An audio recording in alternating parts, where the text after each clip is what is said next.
It's that time again. Welcome to this month's Big the Classic and the Indie.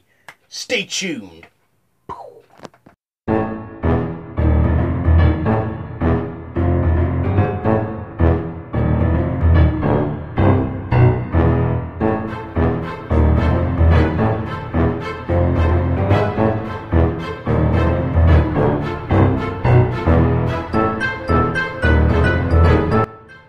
Alright there, YouTube. So, welcome to this month's Big the Classic and the Indie. It's the first Friday of the month.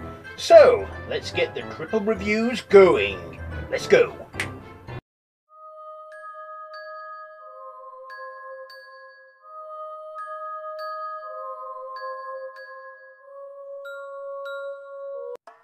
Okay, so for this month's big movie review, I'm reviewing A Cure for Wellness, directed by Gordinsky,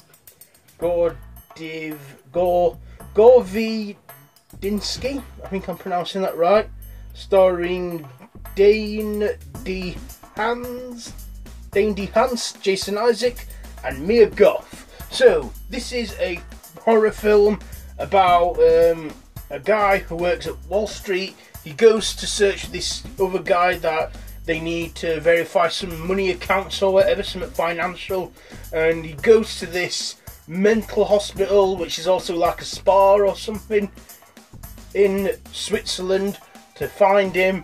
Only in the hospital, in the mental hospital, he finds many dark secrets. Now, there's a lot I want to say about this film, and there will be a longer version of this movie review on my main channel, Random TV. I will even pop a link in the description below so you can check it out.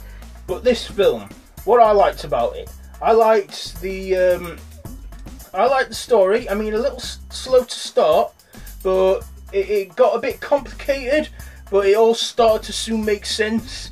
There are a lot of eels in it, a lot of strange things going on, and that it was like a big mystery to it, and that's what I liked about it. My dislikes about this film, I didn't think it needed to be as long as it was. It was about 2.5 hours long, but hey, you know, I was just completely zoned in on the film. I was not distracted by my phone. I just watched it and the time passed quickly, but towards the end I felt it did drag on.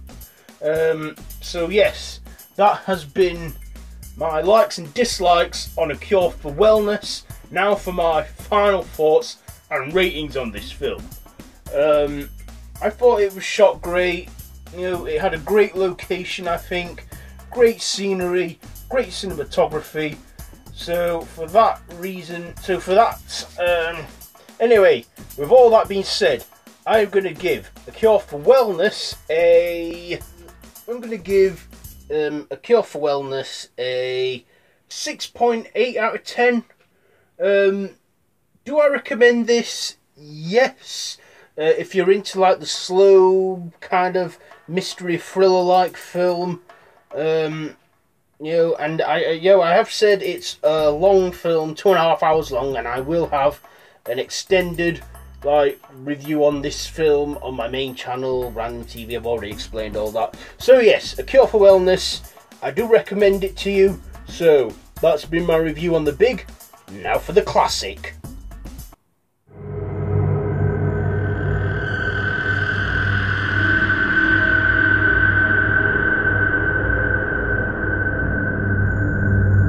And so for my classic review, I'm going to be reviewing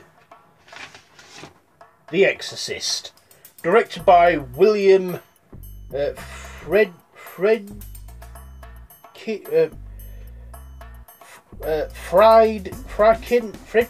I can never pronounce his name right. It's William Friedkin, is what I can see here on computer. Yeah. But starring Ellen Bruchstein or something. God, I hate when they have these daft names that I can't pronounce. Max von Sydow, Jason Miller, and Linda Blair. So yeah, this is a cult classic. It got banned in the 70s and then unbanned in the 90s. and that everyone should know what The Exorcist is. Basically, Reagan McNeil, plays with a Ouija board, summons a demon named Pazuzu, who we don't find out his name until The Exorcist 2. He possesses her, and then she starts doing all these crazy shit things like twisting her head round, crawling down the stairs backwards, pissing on the floor, vomiting in faces, and cursing and swearing. And the generation of that time in the 70s found the film, sickening, and that ambulances were waiting outside cinemas and stuff. But for me, my generation, I never found it scary. I just found it funny. I still find it funny to this very day. I still laugh at all the demonic humour in it and that. But yeah, I do like it as well, because it is a great horror film and it is a classic. What I liked about it was, it was like probably an original film for its time. I like the effects, the story, basically nearly everything. What I disliked about it, there's not much for me to dislike on it, apart from like the middle act maybe, when we weren't seeing any demonic entity or anything. My final thoughts about this one is, I thought the story was good, the demonic humour was funny, and this is based on a true story. Only it was a boy, not a girl. So yes, the film, of course, has spawned several sequels and a prequel, even a TV show. So yes, The Exorcist. That being said, I'm going to give The Exorcist, I'm going to give it a 9 out of 10, because I do enjoy this film, and I can watch it again and again and never get bored with it. So yes, that has been my review on The Exorcist. Now we go to the indie.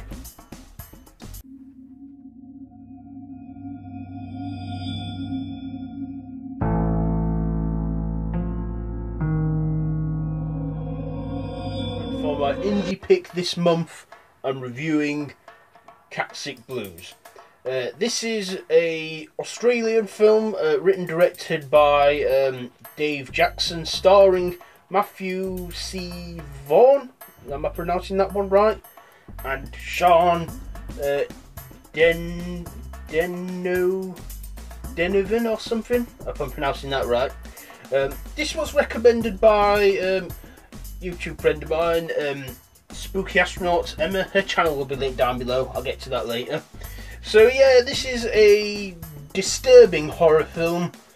I'd say it's more, well, for me it was more weird, about a guy who grieves the loss of his cat so badly he starts to dress and act like it, a bit like Norman Bates, and yeah, he kidnaps and kills women.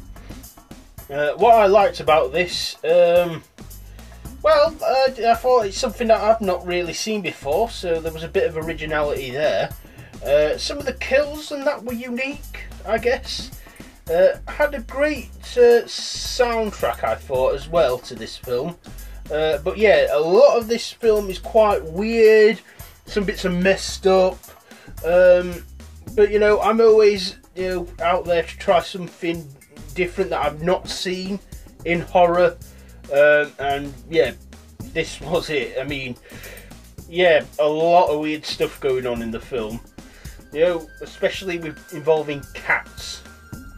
But yeah, that was like apparently the killer's motive or something. But yeah, it was an odd film, yet it was a good film. So yes, I can see why some people, I mean, it's not for everyone. I mean, you'll either like it or you won't. Me personally, I liked it. Now for my dislikes on this film, there weren't a lot to dislike. I mean, it was very fast paced. I mean, it didn't waste much time getting to it. I thought the cinematography was okay. It was great, spot on and that. But yeah, I can't think of much to dislike, apart from there was like the odd scene which was boring or something, or weird. the whole film was bloody weird. So my final thoughts, I thought this was an okay horror flick. It was definitely an indie film, you know, and do I recommend this? If you're into messed up horror stuff and that, then yeah, but if you don't have the stomach for that, I don't recommend it. So with that being said, I'm going to give Cat Sick Blues a 7.5 out of 10.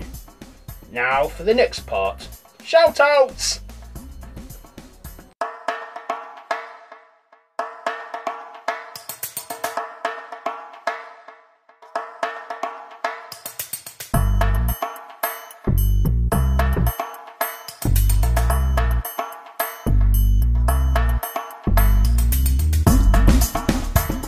This month's shout-outs go to Spooky Astronauts, Vanilla Gorilla Beast, and the Horror Squad.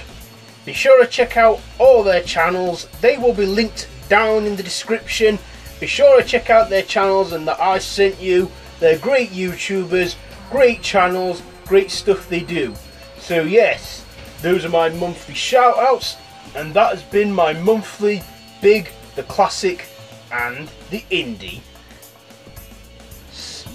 So be sure to give this video a thumbs up if you like. Don't forget to share with your friends. Also, I'm on social media, Facebook and now Twitter, Random Horror and that.